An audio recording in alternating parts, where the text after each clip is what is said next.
show that tackles the big issues affecting the BVI and the rest of the Caribbean. Searches for answers to today's big questions and gives viewers a unique perspective on developing stories. Follow the big story with me, Kathy Richards, only on GTV.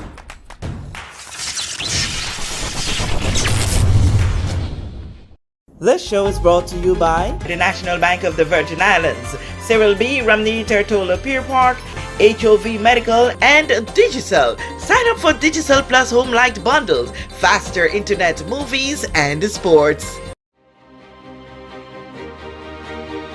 Global Women Enrichment is going global.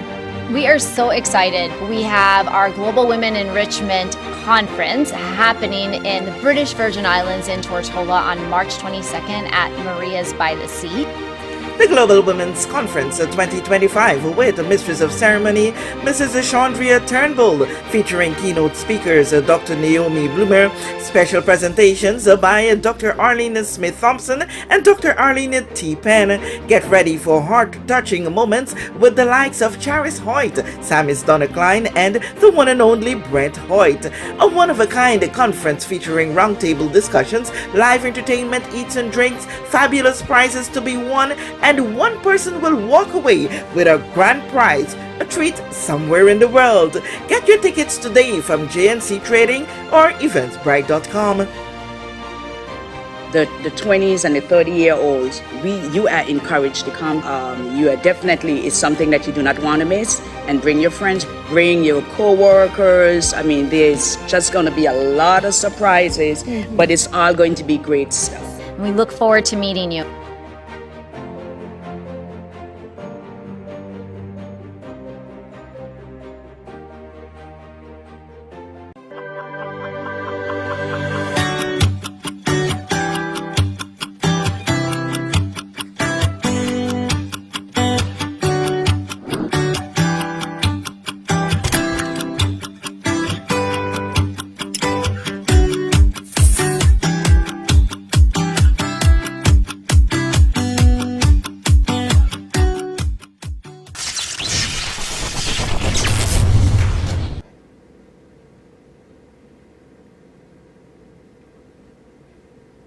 This is a big story. I'm Kathy. We just want to thank you so much for joining us for this special edition of the big story. In studio with me is the Honorable Premier, Dr. the Honorable Natalia D. Wheatley. Premier, once again, welcome to the set, and I must say, happy New Year for you being here on the big story. It's our first to sit down for the year so far. Yeah, greetings, Kathy. I know we've been talking about doing a big story for some time. So this evening I finally had some time. I mean, I have a very grueling schedule, and that's been happening essentially since I've taken the position as leader of government. So we're working very hard for the people of the Virgin Islands. Many sleepless nights, lots of work, but of course, it's important for us to communicate with the people. We know you have a grand audience, and of course, you're an excellent journalist, so it's important for me to come on the big story. You know, in the BVI, we like story. And you have a big story, so we like big story. Well, when you're on and then he gets on, the story is big. Yeah. All right, so we want to delve into what's happening in our territory. Okay. I think this sit down today is very timely in the sense that we would have seen some new developments in your government. Yes. As of late today, you would have announced some changes where now we have Honorable Lerner G. Smith back with government, and we also have Honorable Cardos no longer as a junior minister for agriculture and fishery. To get us started, and this is a question that many persons are trying to get clarity on. Explain to us, because we heard you in your introductory statement saying that Honorable Lorna Smith will be the Minister of State. Could you explain, when we see junior minister no longer having that portfolio, but we're hearing Minister of State, is there a difference between the two? Okay, thank you for the question, Kathy, and thank you for the opportunity to clarify for persons So for persons who don't know, in the Westminster system, you do have a situation where you could have a cabinet minister who is running a ministry, and they have ministers who serve under them within that ministry. You would have parliamentary undersecretaries, you'd have ministers of state. So there are actually different types of junior ministers. Actually, Ralph O'Neill appointed Angel Smith as a parliamentary undersecretary. That would have been back in 1995 or so. So it's something that has happened in our system before in terms of different types of junior ministers. But of course, we are working with a constitution, and it is likely that to use that designation we would require a constitutional amendment, which we got a constitutional amendment for the junior ministries. And that's something that can be done again. And these amendments can be made in between, constitutional negotiations for new constitutions. But luckily we're going to the UK for constitutional negotiations. So this is something that I have put to the governor about having the option of being able to appoint ministers of state, parliamentary undersecretaries, etc. I don't think that we're absolutely clear as to where we're at with this. You would have announced that yes, you're going to be going to the governor to have this thing. I think your words were that he will sort it out somehow. Well, we will see how it can be done as quickly as possible. That's what I said. Yes. So as is, Honorable, this position that you would have put to the people of the territory for Honorable Lorna G. Smith is not yet official. In the meantime, until we have this designation from the governor and possibly constitutional amendment, right now Minister of State doesn't presently exist. We would like to see it happen and happen as quickly as possible. But right now she occupies one of the two junior ministry positions. And so for her to have this position of Minister of State, it has to go to the House of Assembly. Or not House of Assembly. Goes to the UK? Yeah, the UK can make amendments to our constitution through an order in council. Okay, so that's the route that you're looking at going. Yeah, but we will be having constitutional negotiations. I actually have a meeting with Minister Stephen Doughty tomorrow. It's something that I plan to bring up to Minister Doughty and see how quickly it's something that we can get done. Yeah, you've already had a discussion with the governor on I put it to the governor informally, so I'll write him formally. It feels a little uncomfortable in some spaces to understand why it seems as though you're putting the horse before the cart.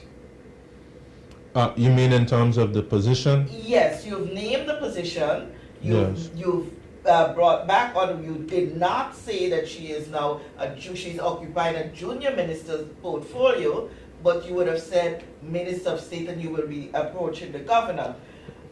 Why wasn't it done the other way around, where you have the official portfolio available to you, have the constitutional amendment, and then you appoint? Well, of course, in discussions with Honorable Smith, I think it was something that she was very passionate about as it pertains to Minister of State, and I agree. Of course, especially when you're talking about financial services, and the fact that it's a big revenue earner for the Virgin Islands. I believe we should consider, as Virgin Islands people, introducing the Minister of State, which exists in the United Kingdom, and it exists in other places. It's something that we should introduce. So my point in communicating it is that it's something that we want to get done as quickly as possible. And we were basically letting persons know of our intention of getting it done. Okay, so should Minister Doughty grant that request of yours, have the constitutional amendment, Honorable Lorna G. Smith becomes officially the Minister of State, we now have back another junior minister position reopened? Yeah, so when we talk about junior ministers, right, there are different levels of junior ministers. As I said before, you have like parliamentary undersecretaries. You also have ministers of state. So what we would be asking for is the ability to be able to have different levels of junior ministers, right? And in doing so, I believe it would be prudent for us to even request if we can have more than just 2.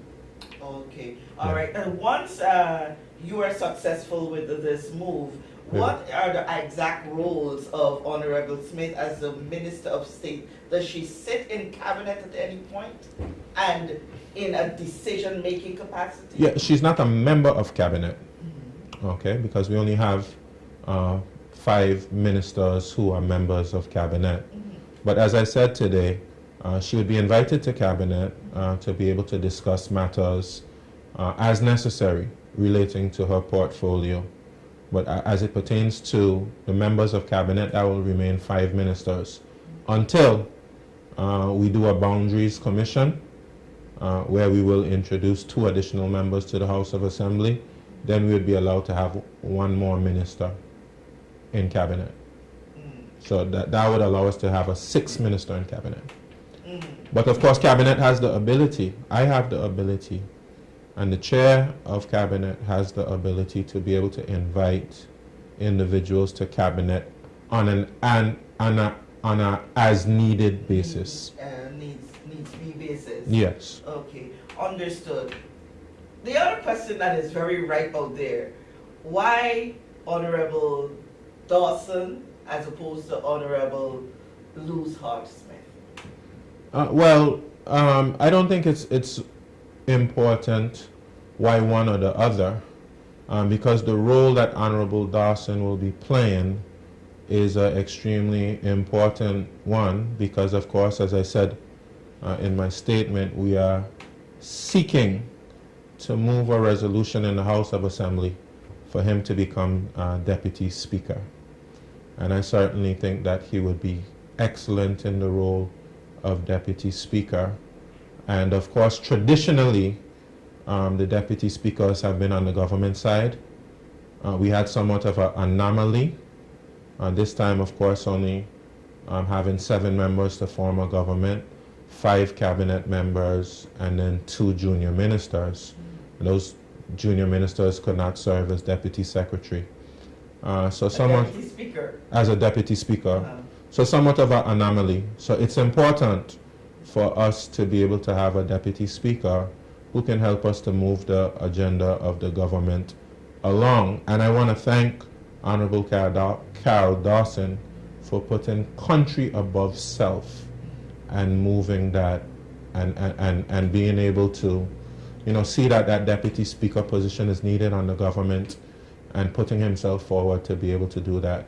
But it's important to state that I still will be relying on Honorable Carol Dawson, who's been doing an excellent job on agriculture and fisheries.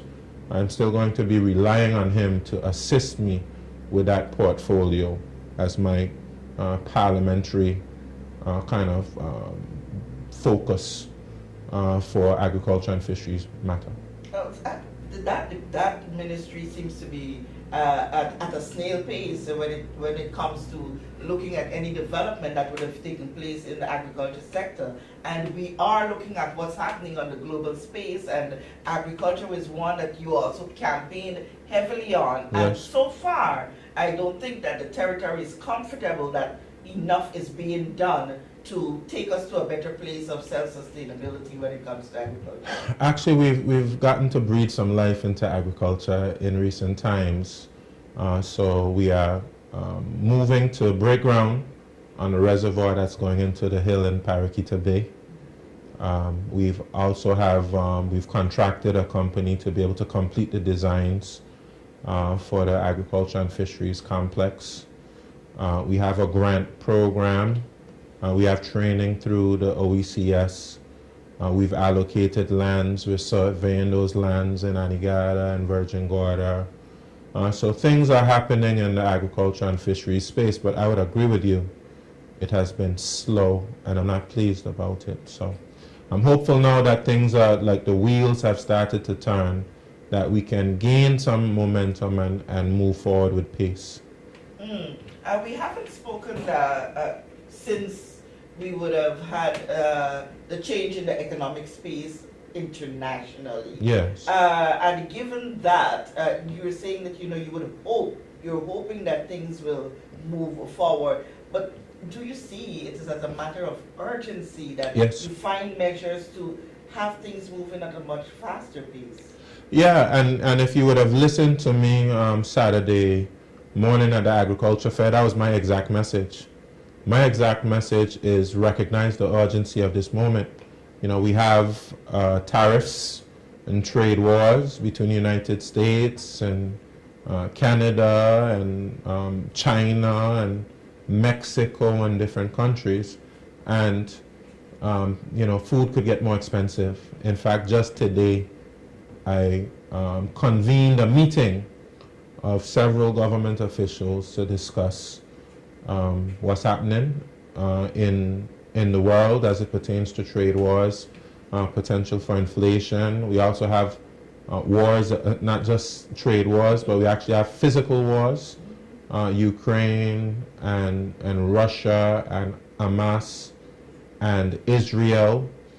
We have, of course, tensions in the region, Venezuela and your home country of Guyana, and there's a lot of turbulence in the world, and it demonstrates the need for food security. And I recently attended a Minister of Immigration's meeting in Grenada. And of course, immigration, you're talking about the movement of people, but I also brought up the free market economy, the single market economy that CARICOM and OECS are moving forward with. And a part of that is freedom of movement of people and freedom of movement of goods and services. So CARICOM and OECS is working to make that a reality. We've spoken about establishing relations with the Dominican Republic to be able to mitigate against potential inflation. So we should be traveling to the Dominican Republic soon to be able to cement an agreement that will give us food security. But we on the ground here have to do our part as well. And that's why some of those things that I mentioned earlier, moving forward, I think is good news for us. But we need all hands on deck. We need everybody to recognize the urgency of the moment. And we've given them a clear vision as a government, technical staff, farmers, fishers.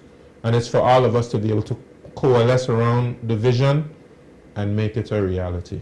Okay, you talk about tensions with other countries around the world. We would have had, or still to some extent are having, our own tensions with the United States Virgin Islands, or as Governor Bryan would say, the Greater Virgin Islands. Yeah. There are some tensions still, because I don't think that people are quite satisfied with what we would have heard coming out of from that meeting. Could you delve in a little more to tell us what that atmosphere like? What are some of these things that you two would have discussed with your teams while at that meeting to try to quell the situation that is facing? Well, it's a very successful meeting, let me say, and let me acknowledge Governor Bryan for coming along with his delegation, despite what was said, whether through the media, whether through, of course, his letter to the Senate, despite what has been going back and forth, to be able to value the friendship enough and to be mature enough to come and to have dialogue with us, because quite literally we're family. have to say to you, Kathy, that probably about half of my family lives in the USVI. You know, my mother has about 8. It's hard to keep up with how many siblings she has. Maybe 8 siblings or so. Probably half in the BVI, half in the USVI. You know, I graduated elementary school from the USVI. My mom taught at Cancrine, which is in St. Thomas. You know, my aunt was the principal of the school that I graduated from, Emmanuel Benjamin Oliver. My brothers graduated from Borthaba Shelter. My sister graduated from Eudorican High School. You know, we are very much entrenched in the USVI. And so many other families have that story. So we have to work hard to be able to maintain this friendship and the familial ties. It goes beyond myself and it goes beyond Governor Bryan. Of course, we have a charter boat industry that exists in the BVI. We have a charter boat industry that exists in the USVI, and both of them heavily reliant on the cruising experience in the BVI. And we have a bill, Commercial Recreational Vessel Licensing Act, which is over 30 years old. And the fees are outdated, and those fees have to be revised. We made it very clear to Governor Bryan and his delegation, the fees, we don't see them, or the regulations are not, we're not seeking to be punitive, we're not seeking to be penal. But the tourism product that we have here is not based on mass volume. It's not based on trying to bring in as many persons as possible. And if you have a model where you bring in as many persons as possible, you can afford to keep your fees low because you know you're going to make it in volume. But we have a small territory.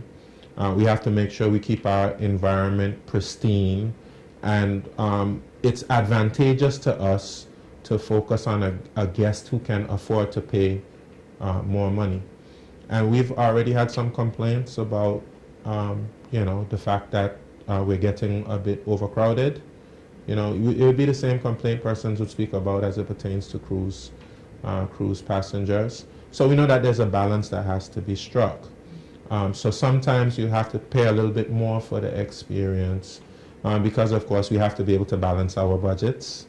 Our budgets are very tight right now when you look at revenue versus expenditure.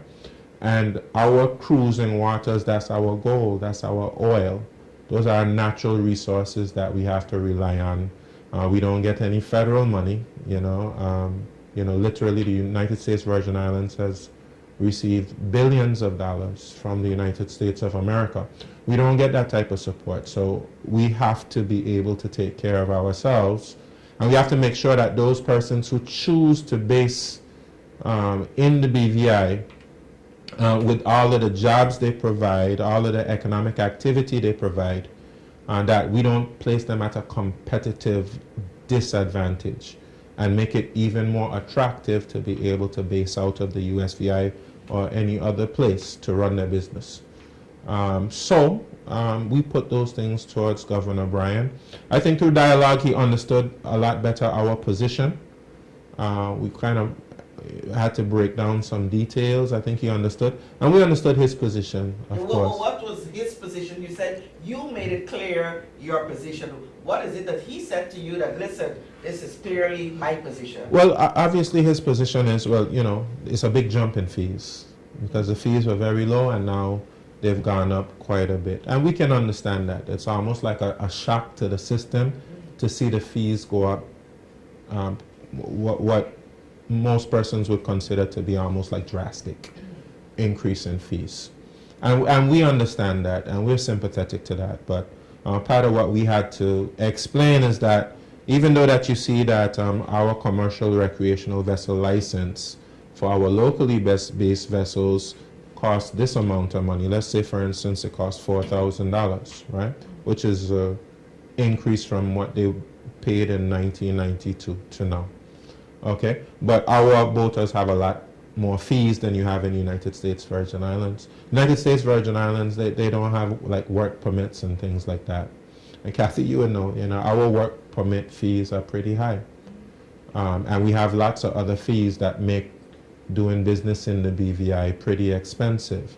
So when you collate all of the fees and you compare them, they're actually comparable. Of course, our persons based here have to have an advantage. They can't be exactly the same. They have to pay a little lower than a foreign-based boats would pay.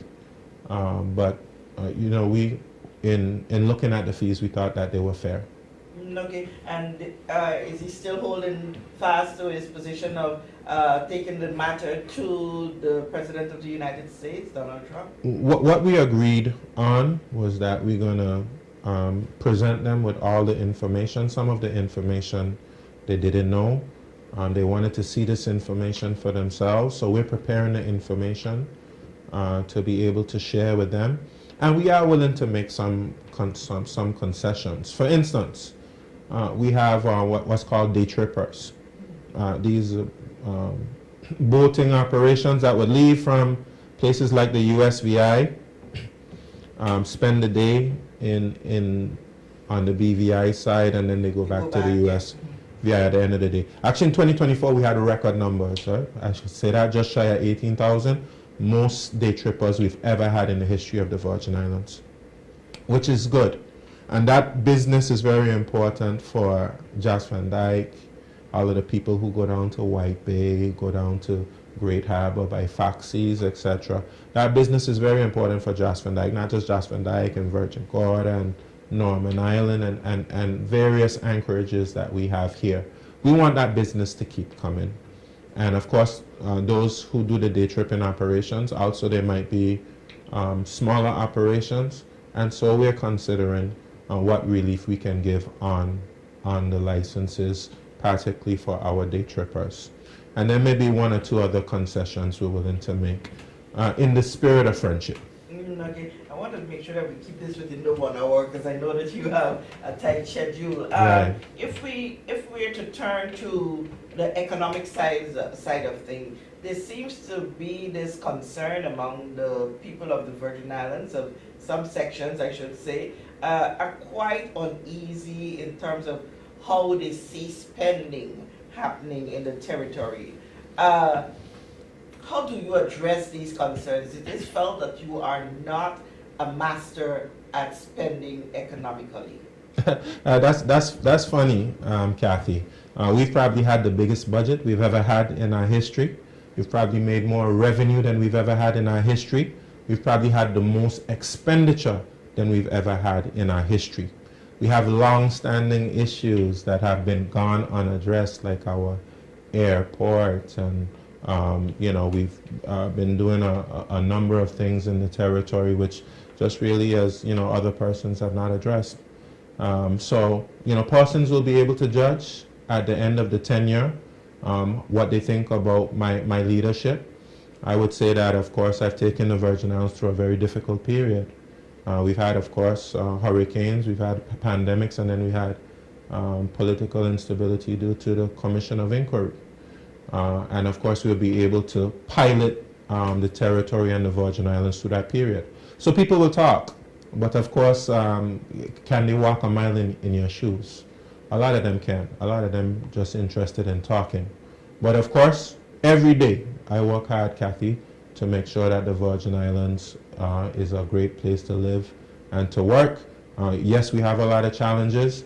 We met these challenges here, and all we can do is take them one challenge at a time and keep solving them, which we've been doing. Okay, particularly in the field of spending on entertainment and in the spending on travels, there seems to be that grave concern, given the fact of the many other issues that seem to be plaguing the territory of grave concern, hospital, NHI, all of these things that are seemingly overbearing for persons at this stage. How do you comfortably tell your people that, listen, by spending on entertainment in this way, I am able to do X, Y, and Z better for X, Y, and Z? Yeah, Kathy, I mean, I've addressed this on a number of occasions. Let's just start with travel. You know, I think we do ourselves a disservice in the House of Assembly when we talk about travel, because all we're doing is fooling people. Every government travels. So to make it seem like I'm quote unquote a travel minister It was the same thing that happened when the National Democratic Party was in. You know, whether Virgin Islands Party or whoever else would focus on travel, and then we start talking about the traveling minister. That's been a technique going back as far as I can remember, Kathy. It's nothing new and it's nothing specific to Natalia Wheatley. That's just a political tactic. And we have to travel. Without a shadow of a doubt, we have to travel.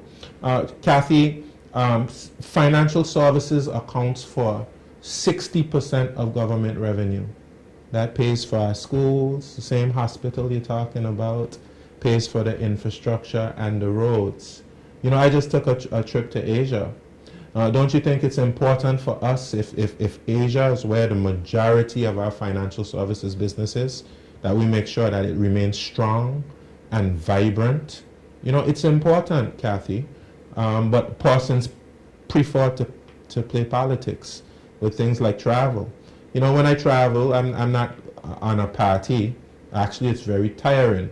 Half the time when I travel, I end up getting sick because you're in an airport with a bunch of sick people. Your immune system gets weak. It's pretty grueling. It's pretty taxing on your body.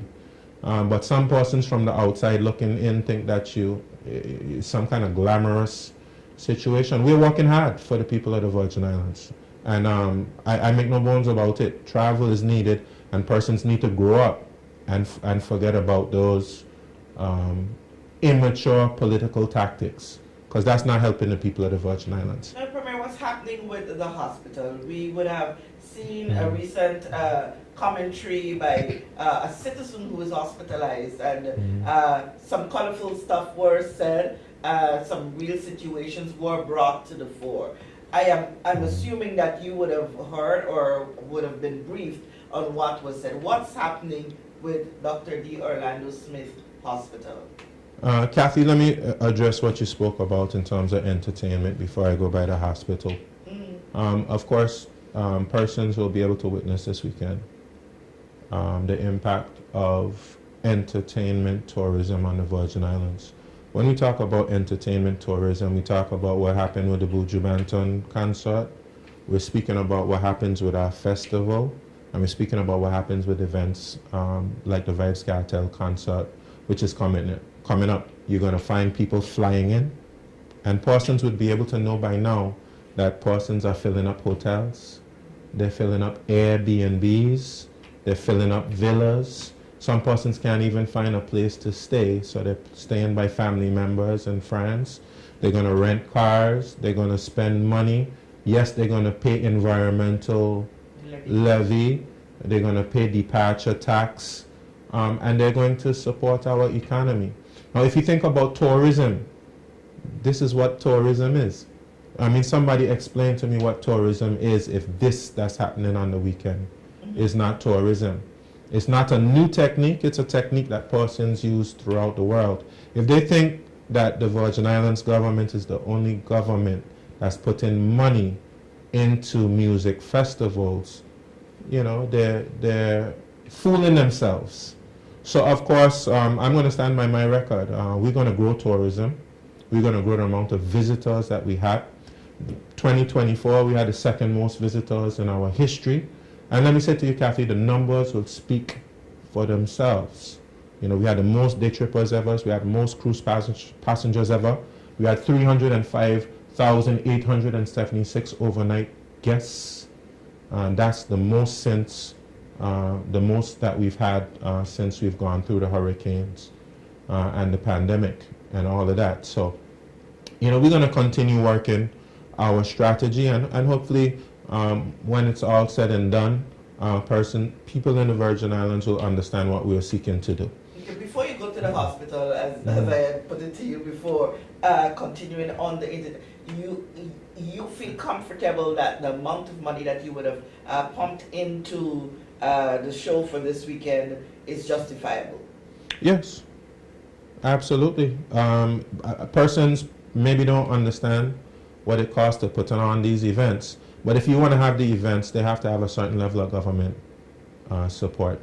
Without it, the events just, quite honestly, won't happen. And that's going to go for the King Garden Bay Music Fest. which government is going to be supporting, and that's going to go to other events that we're supporting. And guess what? When you stimulate your tourism product, you get the money back. You have to spend money to make money. Okay, and you were comfortable that additional, I think it was 220 that was initially put into through you. From government. And yes. we're understanding that an additional 50,000 through tourist board? That's false. It's not true? That's what you call, inaccurate journalism. And I would caution persons from being able to get the information from sources where you don't have verified information. And that's quite honestly false. Okay, so no more money was put into from government from the tourist board to. You have to ask the tourist board what they're willing to sponsor. I highly doubt they're sponsoring them 50,000. But whatever event I sponsor, that's within my control. The tourist board is a statutory board. They're independent of government. They're run by a board. They have a managing director. And he on his own would consider sponsorship requests. I'm pretty sure he probably put something in, but $50,000, I highly doubt that. Okay, so let's go to the hospital. We'll leave Yeah. that there for now. Let's go to the hospital. What is really happening at the hospital? We've been explaining what's been happening at the hospital for some time. Let me just give you some. I wish I had the numbers in front of me, but before the new hospital was built, government probably gave a subvention to the Health Services Authority of somewhere around $15 million or something like that. As soon as that new hospital was built, it went from $15 million to $42 million. That's almost triple. That is almost triple what we used to put into it before. Healthcare can make any country go broke. To make it seem as though we're not putting money into the hospital is ridiculous. You cannot fund that hospital outside of having a proper national health insurance scheme. Now, just like we spoke about with agriculture and fisheries, I would like to see us move more quickly to get that national health insurance fixed.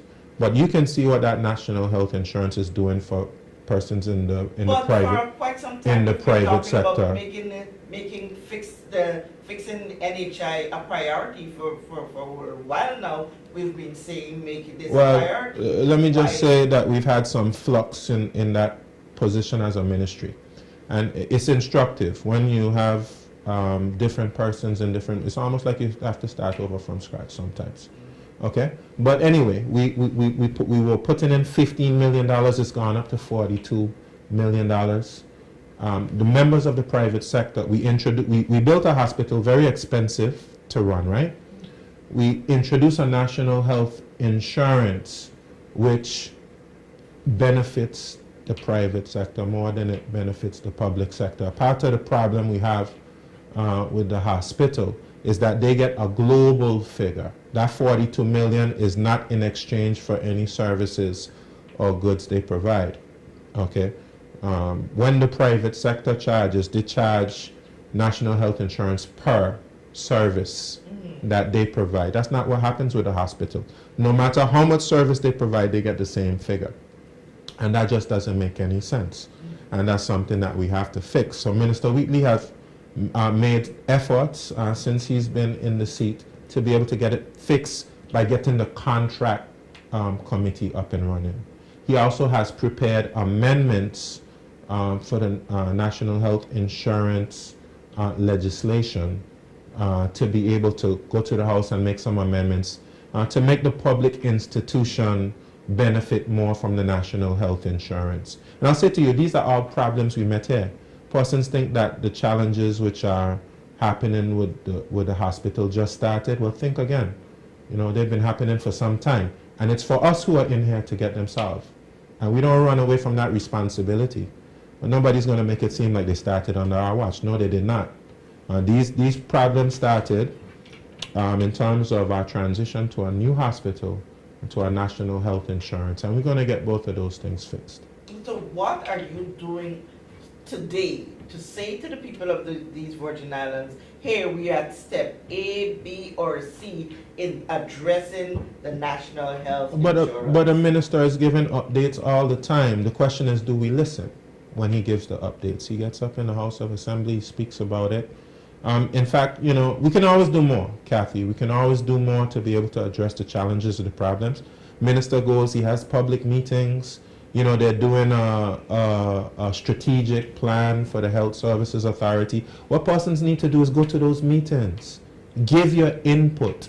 Don't just wait for some type of live or something like that to start to recognize that there's a challenge. Don't just wait till we go to the hospital to recognize there's a challenge. There's a challenge that we need to fix. We need all hands on deck to be able to fix that challenge. I have so much respect for like the Rotary clubs of the world, the Lions clubs of the world. They don't just stay there and complain about a problem, you know. They get involved and they try to see how they can help, you know. And I have respect for all persons who try to see what they can do to assist and help. But as I said, Kathy, you know, we want to see things done, you know, and we are telling the entire territory, we're telling the civil servants, we are telling the Health Services Authority, we are telling the business community, everybody, let's recognize the urgency of getting things done. Nobody is more frustrated than I am when things take long to happen. And let me say to you, Kathy, some persons have the idea that things are not done because there's no money. That's a misnomer. At the end of a budget year, I can tell you millions of dollars are unspent. Our challenge is not money. Our challenge are slow bureaucratic processes in getting the money spent. Well, we did something important. We did something important at the end of last year as it pertains to the public service. We passed the Public Service Management Act, and that has clear accountability measures for the leader of government, for ministers, to hold everybody who is working to implement these things accountable to get things done more quickly. You know, our system is very slow, it's very bureaucratic. When you look at the law enforcement review, it's going to say the same thing. When you look at the mutual evaluation report, it's going to say the same thing. We have a lot of things to fix. My personal view is, you know, we adopted a system that didn't work for us. You know, this Westminster system where you have the executive split between a governor and then elected officials is very ineffective. And it doesn't really suit our population. But it's our job to see how we can fix it. I think the Public Service Management Act is a step in the right direction. Okay. Two issues where has in the public space and caused some brouhaha feelings and views, and that is one for some time now, that of the Ellis Thomas Downs track, and then most recently we saw what transpired with the road there at Hodges Creek. We know that you went into I don't want to say negotiation, you will tell me whether it was negotiations or not, but you had conversation meeting with the families responsible for the Hodges Creek area. First, before we go to Ellis Thomas, tell us what that conversation entails. First of all, let me show appreciation to the Minister of Communications and Works, to his ministry, Permanent Secretary Elvia Smith Maduro, Public Works Department, all other persons who are working in that particular area. And I have been very passionate about getting that road done down there, Hodges Creek, Paraquita Bay. And I've been passionate about us improving our roads overall. And I think the minister is making commendable efforts. A very difficult situation, Kathy. I told you about all that problems we met there. We met a problem there with roads not being properly engineered, no drainage, you know, no proper sub-base, etc. We met that problem there. It's a big problem. It's an expensive problem.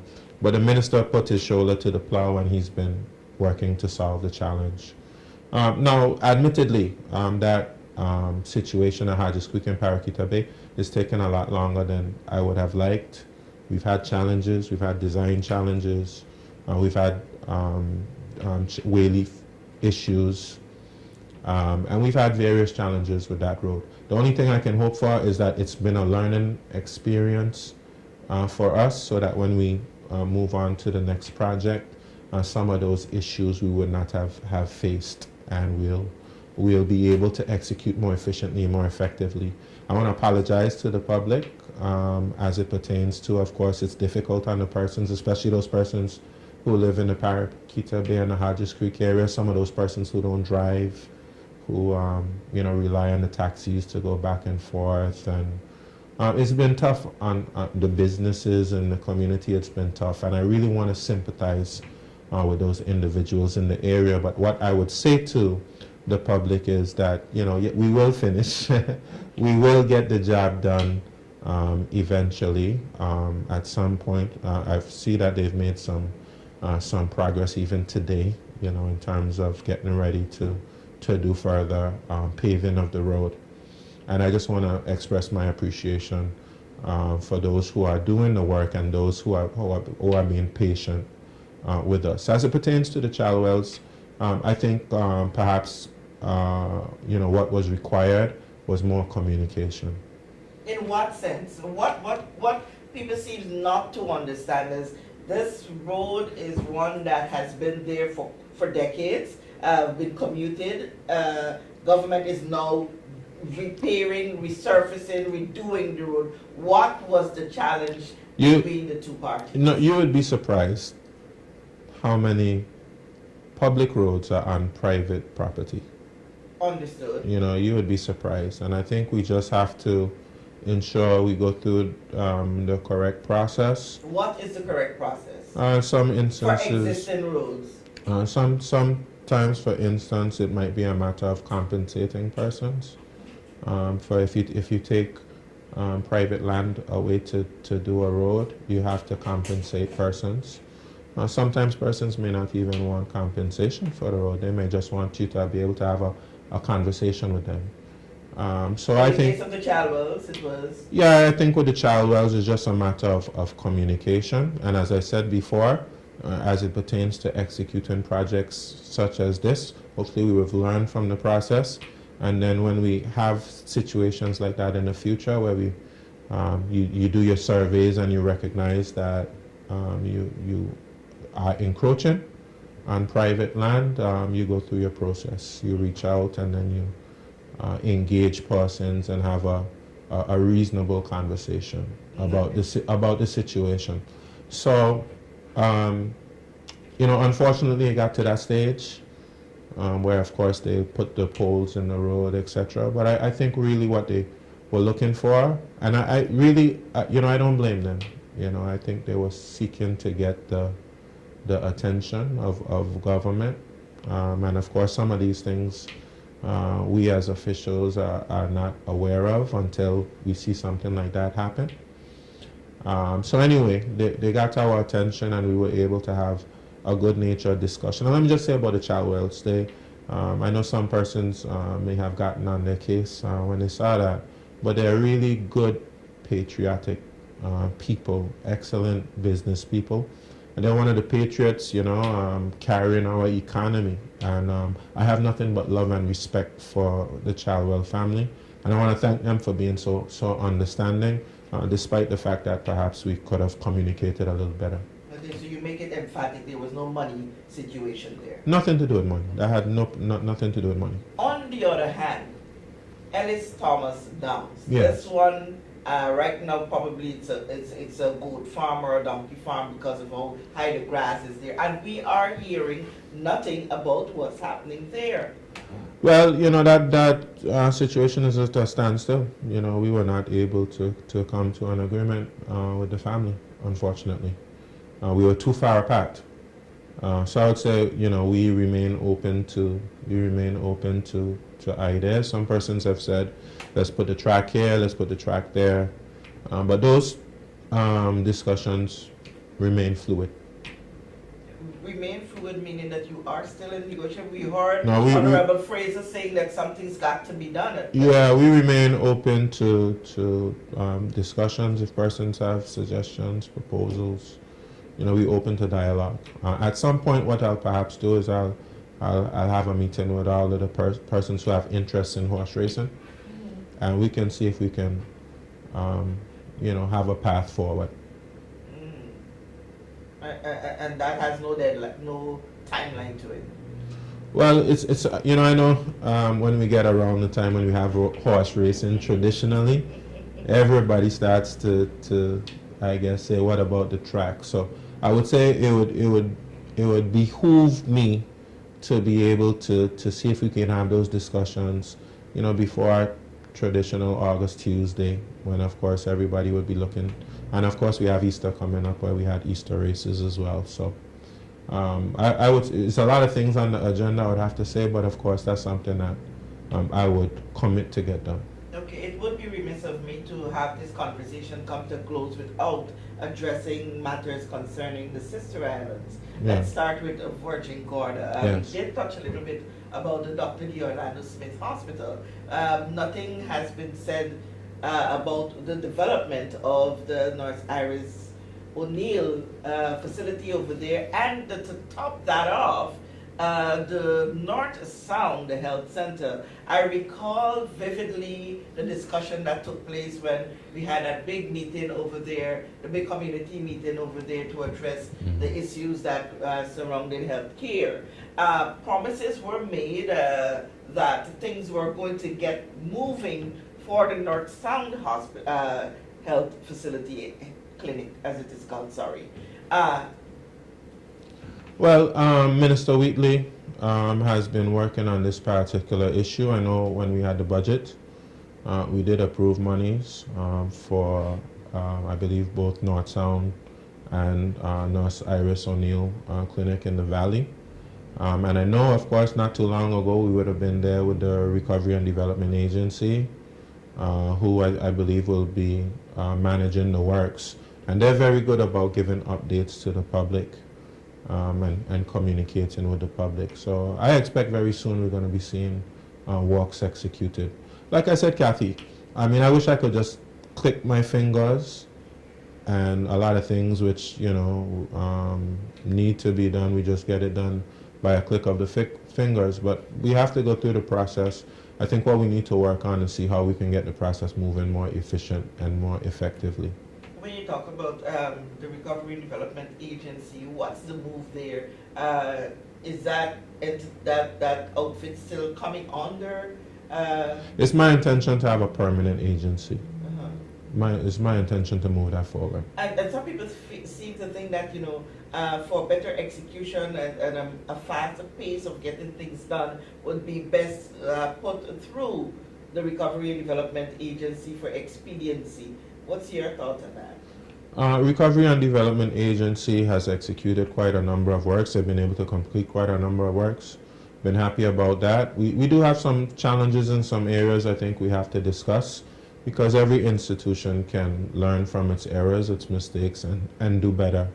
So it's my hope and my wish that through the process of making them permanent, we can perhaps address some of the challenges we've noticed and experienced with the agency. But I would have to say to you that I like the attitude of the persons who work at the agency. I like their mindset. And they have been able to complete quite a number of projects. And, you know, so persons talk, you know, some persons criticize, but what is beyond a shadow of a doubt is when they start a project, generally they get you to completion. Okay, let's move over to Jahphix. What has been the most recent development taking place there? I know that you would have had constitutional reform meetings going on over there not so long ago, and people would have aired other concerns as it relates to their livelihood there on Jahphix. What's happening? Yeah, we were there recently. Persons would have concerns about some environmental issues in terms of perhaps maybe wrecks or derelict vessels. They maybe have some challenges about what's happening at the port facilities, the pace of being able to clear persons on the boat, and perhaps the dock facilities there at Great Harbor. Roads. They've expressed a number of challenges. And I think one thing we have to ensure is that we have a process that we're going to be able to address challenges in the sister islands more expeditiously, because when you're a sister island, you have very unique challenges. You have small population, and all the other challenges that go along with having a small population in a kind of remote location, and they are at the forefront of our tourism products. So, they have a lot of guests, and we have to ensure that they have the support necessary to be able to facilitate for their visitors and also for the residents. But we have to acknowledge that we have done some things for Jas Van Dyke and for the sister islands. We built a gigantic school over there. We did the port facilities at Dark Hole. We've done some work on roads over there. We built the Albert Shinnery building. By no stretch of the imagination do we think that we've done enough, because we haven't. But we've done some things, especially things that we've been speaking about doing for a very long time. That Jas Van Dyke school was long promised, long promised, probably maybe for over 20-30 years, and we were able to deliver it. So the same way we delivered that, we are going to deliver the other things that the people of Jas Van Dyke need. Okay, we were just about 5 minutes remaining on the hour. Okay. But the main problem for that continues to exist for Anegada, and it's also something of concern to Vertingada, is that of transport for patients. It's been a long-standing issue, and it seems to have no remedy in sight. Right. Perhaps maybe we'll rely on Minister Vincent Wheatley for an update on that particular area. He's the district representative. He's also the Minister of Health. I can't give an intelligent answer there because, of course, I haven't been updated on the progress as it pertains to medical or health evacuations. I know we spoke about, of course, emergency services like helicopters, etc. Being able to evacuate medevac persons if necessary, but I think he's probably the best person to speak about that. I'm not really up to date on the latest on that area. Do you have any update information as to the issue of land and titles for Anegada? Yeah, well, this is really a discussion I have to have with the ministry. Of course, there's a new minister there, Deputy Premier Honorable Julian Fraser. I don't want to preempt him in terms of anything. Of course, the PS Berkeley as well. We know that we just brought Crown Lands Management Act into force. They're forming a board. They're getting the infrastructure in place for that act to work properly. And I think perhaps maybe Minister Fraser at some point can update on that. But I'm concerned because we started the process for some time, and we had maybe some 50 persons or so who we were working on their applications to get them done. When I went to Anegada, they made it clear in no uncertain terms that the process is taking too long. I agree with them, and actually, of course, I have scheduled a discussion with the ministry to discuss what's happening with the Anegada lands, because I agree it's taking too long. Okay, and in the final minutes, as we are here, any update on the status of things that would allow the order in council to be removed? I have a meeting with Minister Stephen Doughty tomorrow. That is also part of it.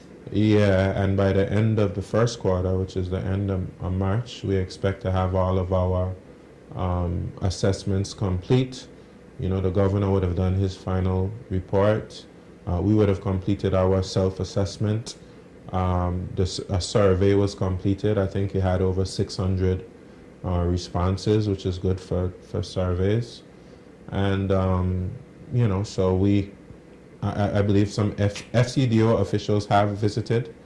Perhaps maybe there'll be more who will visit, but I think by the end of March we would have completed our assessments, and then we go into April and we kind of do a kind of evaluation, and then I believe a decision will be made. Okay, Premier, I want to thank you so much for this time. I know Thank that you. your dinner is due and whatever else responsibility And my you have. lunch. And your lunch, not so Yeah. good, but I'm not going to feel anyway guilty for pulling you through for one more hour to address the people over this territory. No, not guilty at all. I don't feel guilty either, because of course I love to help people.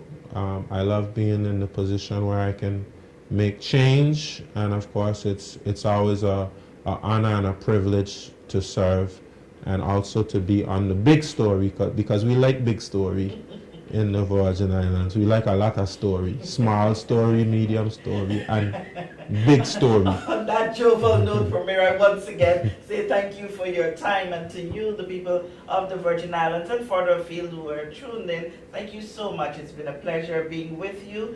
I'm Kathy Richards with this, a special edition of The Big Story.